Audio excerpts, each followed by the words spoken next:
Баршаларыңызға ассалаумағалейкум.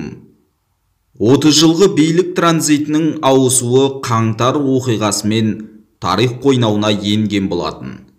Дегенмен дәл осы Қазақстан президенті Қасым-Жомарт Тоқаев және экс-президент Нұрсұлтан Назарбаевтың арасында қаңтар оқиғасы кезінде қандай келіссөздер жүргені құпия күйінде қалды. Бұл жайында енді ғана ақпараттар, хабарламалар пайда бола бастады. Инсайдерлік ақпаратқа сенер болсақ, 9 қаңтар күні Нұрсұлтанда Назарбаев пен Тоқаевтың кездесуі өткен көрінеді. Онда Қазақстан Республикасының тұңғыш президенті Нұрсұлтан Назарбаев айналасындағылардың өзін қалай күйреткені туралы айтқан. Әсіресе елбасы Кәрім Мәсімовтің әрекетіне қатты қынжылған екен. Назарбаев қаңтардағы тәртіпсіздіктерден кейін мүлдем бұқаралық ақпарат беттерінен көрінбеді.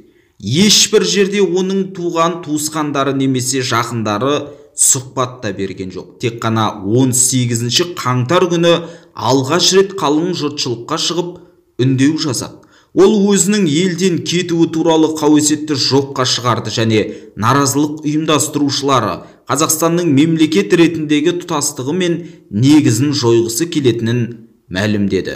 Назарбаев Қазақстанның саяси элиталар арасындағы ықпалы үшін күрес жоқ екендігін айтып өткен болатын. Қалай ойлайсыз? 30 жыл бойы елдегі билікті бір уысында ұстап келген экс-президент айналасындағыларды шашыратып алды ма, немесе оған бағынбай кеткендер болғаны ма? Төмендегі комментарийге пікір қалдырыңыз, каналға жазылып қолдау білдіруді ұмытпаңыз.